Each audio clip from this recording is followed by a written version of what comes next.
Chapter 27 story writing looking around In the chapter, we will learn about how to write stories on the given outlines. इस अध्याय में हम यह सीखेंगे कि दिए गए रूपरेखा के आधार पर कहानियां कैसे लिखी जाएं। यह वाक्य यह बताता है कि इस अध्याय में कहानी लेखन की प्रक्रिया और संरचना पर ध्यान केंद्रित किया जाएगा। A story is simply a tale of events that are linked by cause and effect. कहानी घटनाओं की एक श्रृंखला होती है जो कारण और प्रभाव से जुड़ी होती है।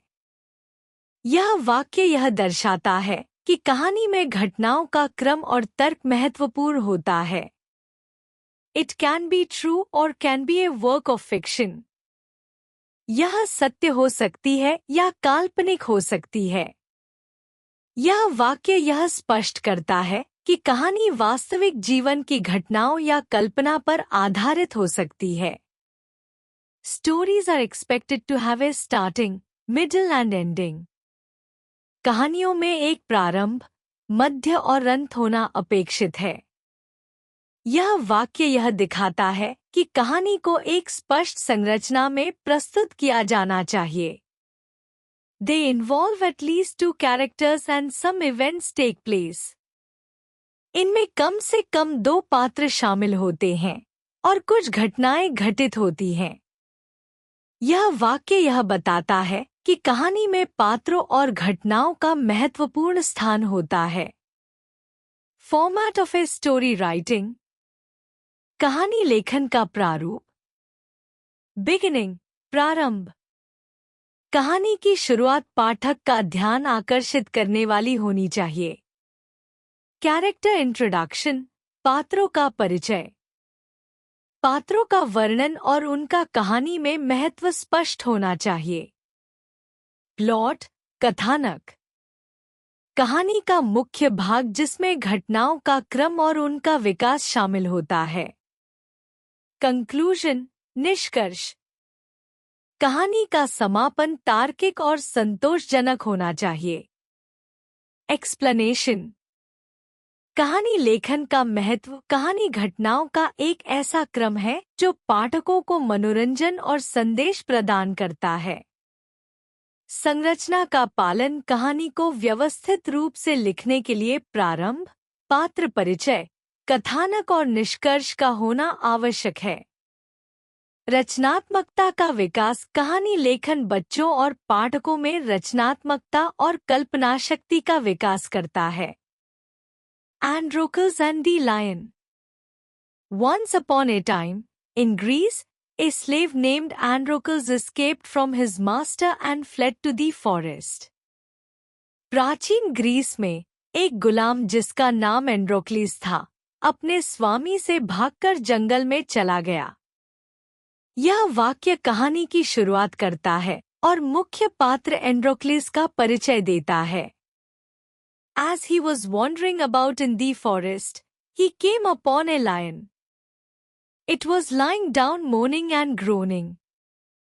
जब वह जंगल में घूम रहा था, तो उसने एक शेर को देखा। शेर दर्द से कराह रहा था। यह वाक्य बताता है कि कहानी में मुख्य घटना की शुरुआत कैसे हुई। At first, Androcles wanted to flee. But the piteous cries of the lion made him go near it. पहले तो एंड्रोक्लिस भागना चाहता था, लेकिन शेर की करुण पुकार ने उसे उसके पास जाने पर मजबूर कर दिया। यह वाक्य एंड्रोक्लिस के साहस और दयालुता को दर्शाता है। As he went near the lion, it put out its paw. The paw was swollen. There was a lot of blood on it.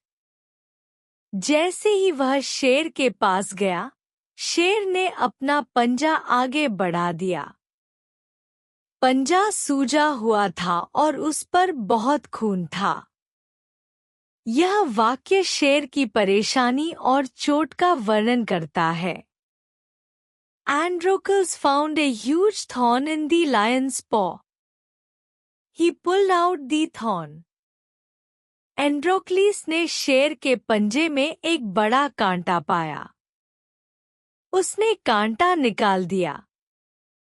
यह वाक्य एंड्रोक्लिस के कार्य को दिखाता है, जिसने शेर की मदद की। Then he tore a piece of his old tunic and bound up the paw of the lion to stop it from bleeding.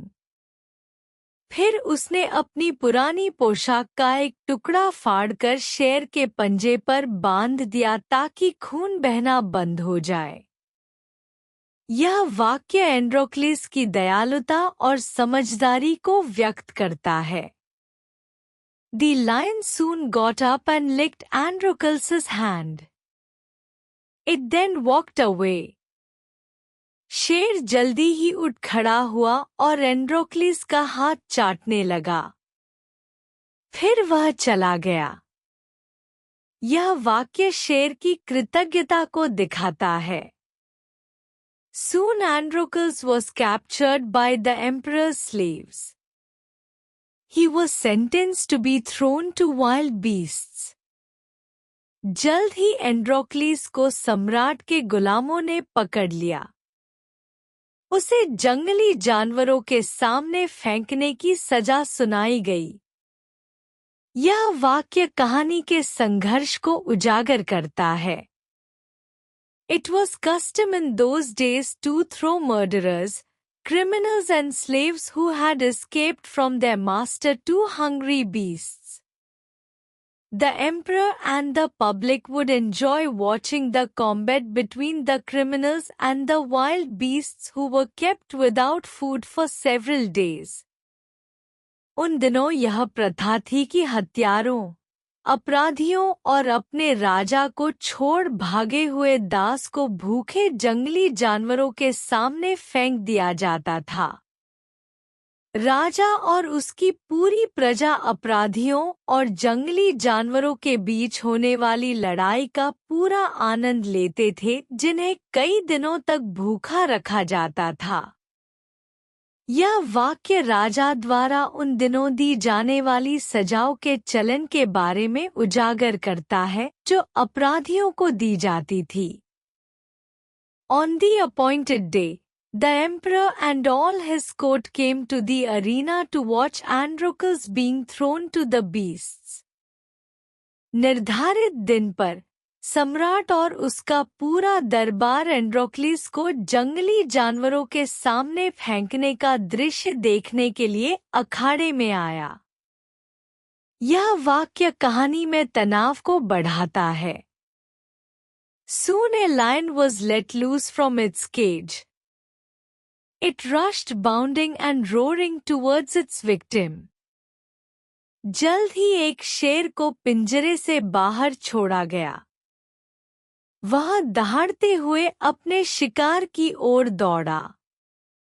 यह वाक्य कहानी को रोमांचक मोड़ पर लाता है। But as soon as it came near Androcles, it recognized its friend who had removed the thorn from its paw. लेकिन जैसे ही वह शेर एंड्रोक्लिस के पास पहुंचा, उसने अपने उस दोस्त को पहचान लिया जिसने उसके पंजे से कांटा निकाला था। यह वाक्य शेर की कृतज्ञता और याददाश्त को दिखाता है। It licked his hands like a friendly dog. शेर ने दोस्ताना कुत्ते की तरह उसके हाथ चाटे। यह वाक्य शेर और एंड्रोक्लिस के बीच दोस्ती को उजागर करता है। The emperor, surprised at this, summoned Androcles to him. सम्राट यह देखकर आश्चर्यचकित हो गया और उसने एंड्रोक्लिस को अपने पास बुलाया। यह वाक्य सम्राट की प्रतिक्रिया को व्यक्त करता है। Androcles told him the whole story. Androcles was pardoned and freed and the lion was let loose into the forest. Androcles ने उसे पूरी कहानी सुनाई। एंड्रोक्लिस को क्षमा कर दिया गया और स्वतंत्र कर दिया गया, और शेर को जंगल में छोड़ दिया गया। यह वाक्य कहानी का सुखद अंत दर्शाता है। एक्सप्लेनेशन। परिचय, एंड्रोक्लीस और शेर की मुलाकात और उनकी दयालुता।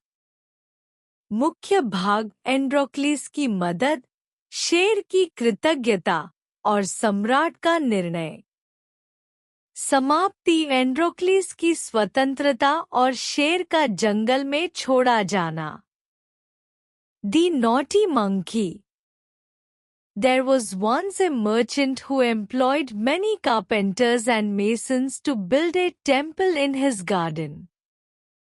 एक व्यापारी ने अपने बगीचे में एक मंदिर बनाने के लिए कई बड़ी और राजमिस्त्री नियुक्त किए थे।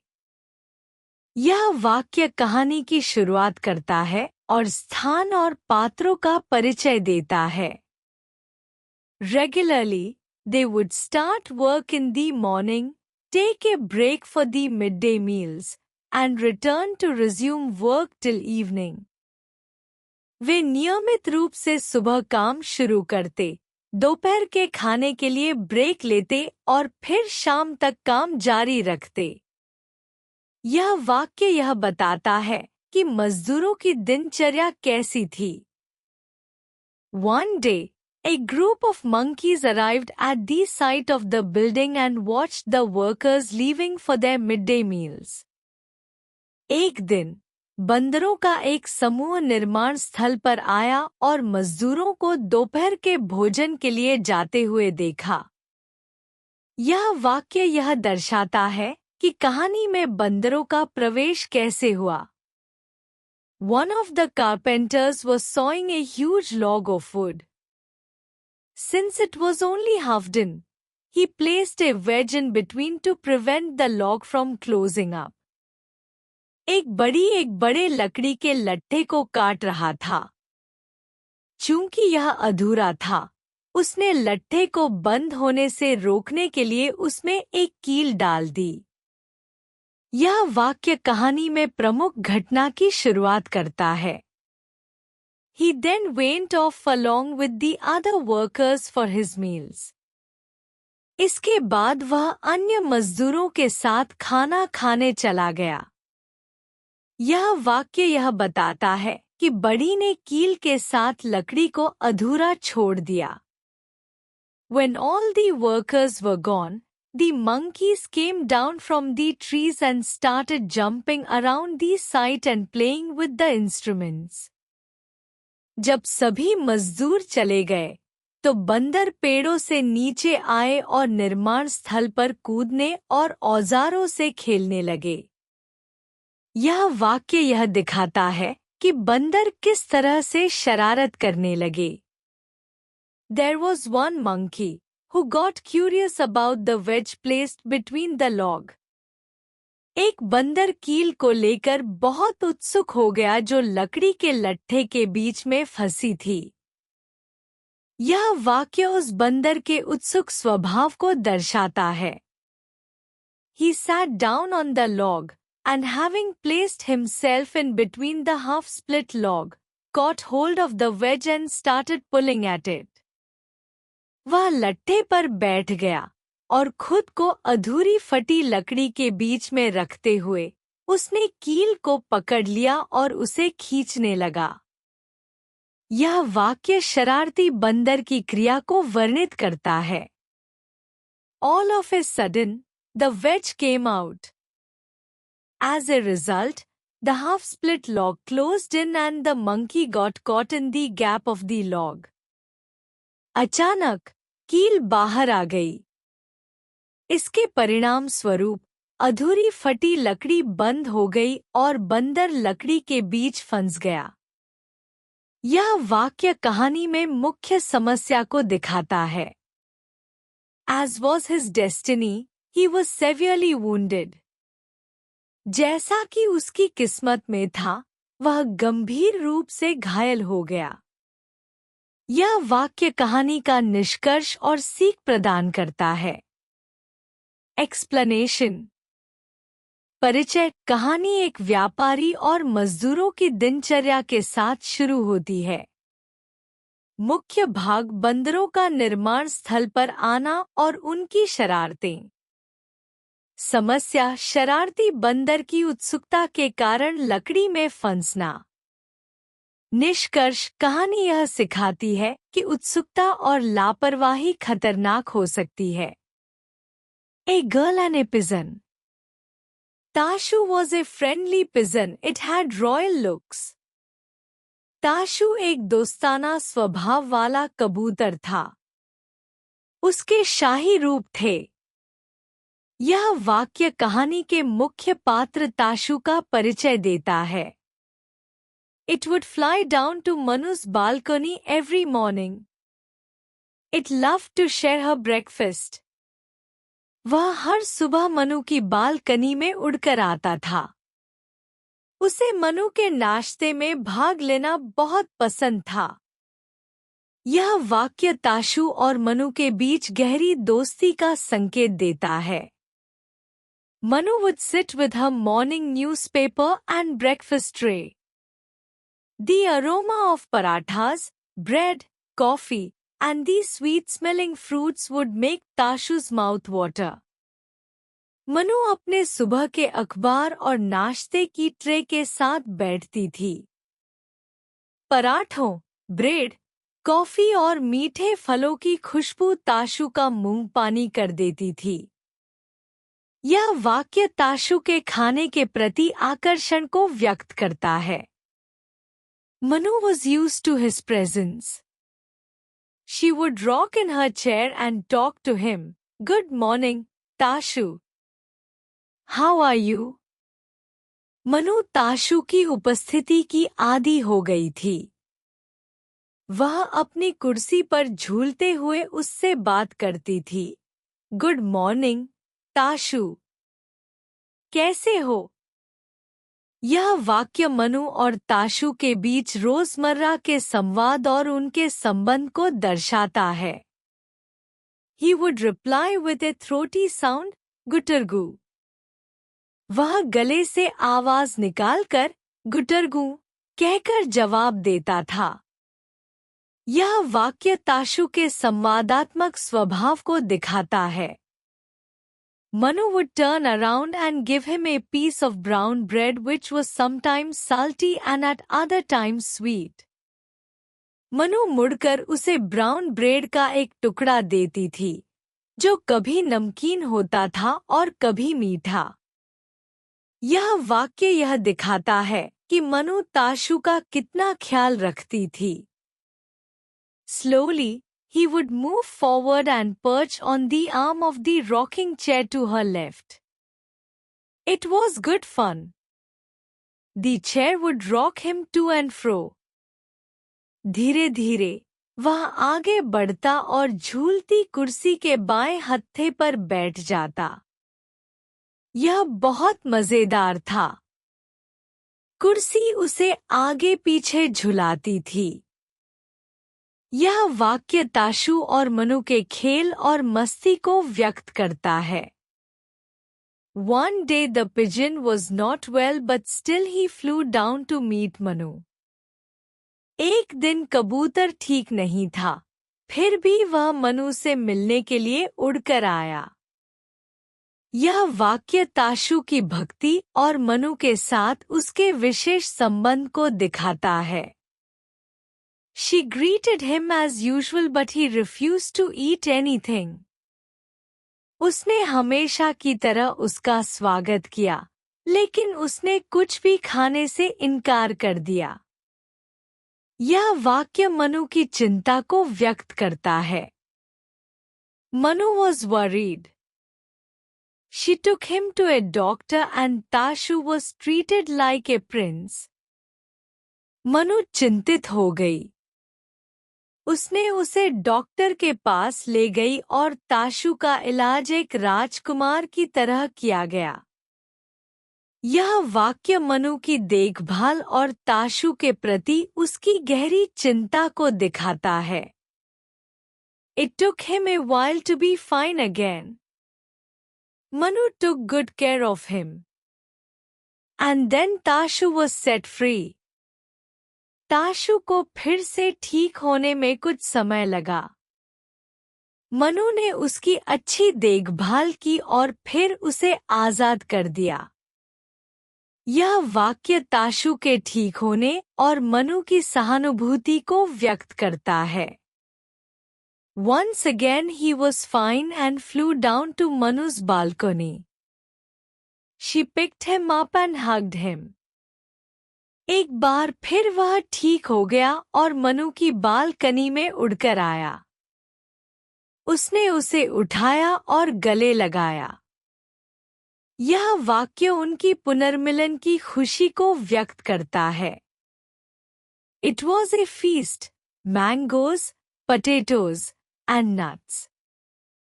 Tashu loved Manu. यह एक दावत थी। आम, आलू और नट्स। ताशु मनु से प्यार करता था।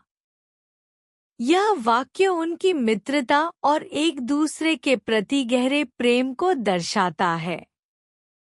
एक्सप्लेनेशन। परिचय। कहानी मनु और ताशु की दोस्ती से शुरू होती है। घटना। ताशु की बीमारी और मनु की देखभाल। पुनर्मिलन। ताशु का ठीक होकर मनु के पास लौटना। संदेश। यह कहानी प्यार, सहानुभूति और देखभाल का महत्व सिखाती है।